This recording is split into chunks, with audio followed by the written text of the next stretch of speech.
సర్పంచులకు మరియు సీనియర్ నాయకులకు, మహిళా నాయకులకు, నాయకులకు, అందరు నాయకులకు నా యొక్క నమస్కారాలు.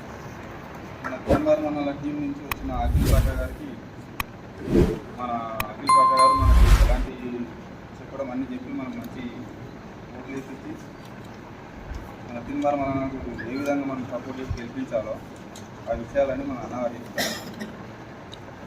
అన్న చెప్పిన దాన్ని బట్టి మనం ఎలా చేయాలో ఉంటే ఫింగర్ పెట్టొస్తారు, లేకపోతే పేపర్ ఉంటేనేమో స్టాంప్ వేసి వస్తారు. ఈ పట్టభద్రుల ఎమ్మెల్సీ ఎన్నికలలో ఓటు వేయడం అనేది చాలా తేడా ఉంటుంది దానికి దీనికి. బట్ ఎవరికి తెలియదు. లాస్ట్ టైం ఎమ్మెల్సీ ఎన్నికలలో 16,000 చిల్లర ఓట్లు చెల్లని ఓట్లుగా మారినాయి. కాబట్టి 5,600 ఓట్ల చిల్లరతో మాత్రమే తీన్మార్ మల్లన్న గారు ఓడిపోవడం జరిగింది. అందులో చెల్లని ఓట్లు ఎవరి అని చెప్తే అక్కడ తీరా విషయం అవన్నీ బ్యాలెట్ పేపర్ చెల్లని తీసి చూస్తే 12,000 చిల్లర ఓట్లు మనే తీన్మార్ మల్లన్న గారి.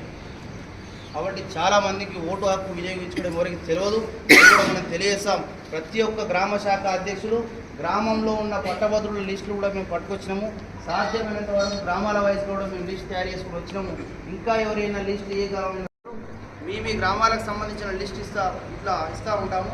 ఆ లిస్టులో లాస్ట్కి ఎంటీ కాలం కనిపిస్తుంది మీకు. ఇక్కడ ఖాళీ కాలం, ఇక్కడ ప్రతి ఒక్కరి కాంటాక్ట్ నెంబర్ను మీరు ఫిలప్ చేయాలి. ఫర్ ఎగ్జాంపుల్ ఇక్కడ పచ్చనపేటన, పోచంపేటన ఏదో ఒక విలేజ్ ఉంది అనుకోండి పక్కబండి. ఆ విలేజ్లో ఒక 20, 40, 50 ఓట్లు ఉన్నాయి. ఆ 50 మంది ఓటర్లను కలిసి ఆ 50 మంది ఓటర్ల నెంబర్ను మెన్షన్ చేయాలి. సరే, ఆ విలేజ్లో 50 మంది ఓటర్లు మరి మన కాంగ్రెస్ వాళ్ళే ఉంటారా అంటే కాదు. ఇది ఓటర్ లిస్టు టోటల్ ఆల్ పార్టీస్కి సంబంధించిన లిస్టు. ఫస్ట్ ఆఫ్ ఆల్ మనం తెలుసుకోవాల్సింది ఏంటంటే పట్టభద్రుల ఎమ్మెల్సీ ఎన్నిక అంటే పార్టీలకు అతీతంగా నడిచే ఎన్నిక, పార్టీలకు అతీతంగా ఉండే ఎన్నిక. ఓన్లీ పార్టీ తరఫున మన యొక్క అభ్యర్థిని బలపరుస్తారు తప్ప పార్టీలకు సంబంధం లేకుండా గ్రాడ్యుయేటర్స్ ఓటు హక్కును వినియోగించుకునే ఎన్నిక. కాబట్టి ప్రతి ఒక్క పట్టభద్రుని మనం కలిసే ప్రయత్నం చేయాలి. మొన్ననే కొత్తగా వాడావేడిగా ఎన్నికలైనాయి కదా, అసెంబ్లీ ఎన్నికలైనాయి, పార్లమెంట్ ఎన్నికలైనాయి.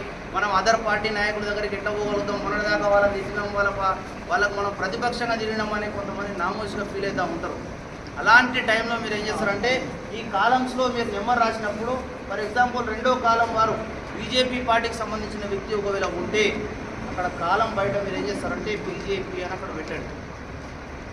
మీరు పోలేని పరిస్థితి ఉంటే బీజేపీ వాళ్ళు కూడా చాలామంది ఏమంటారంటే తీన్మార్ మల్లన్నకి ఓటేస్తామంటారు. బీఆర్ఎస్ వాళ్ళు కూడా చెప్తారు. అలాంటి వాళ్ళ నెంబర్లు తీసుకోండి, పర్వాలేదు. మీరే కలిసి మాట్లాడండి. పూర్తిగా మేము అసలే కలవలేము వాళ్ళను అని అనుకుంటే నెంబరే తెలుసుకోవచ్చు విలేజ్. ఆ నెంబర్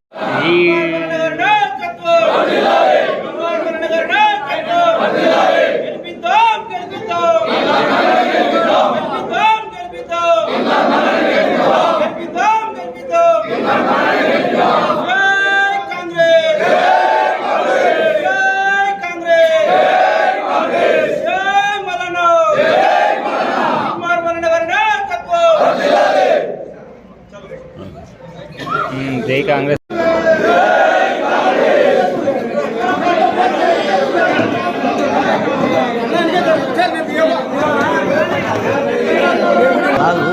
అవుతా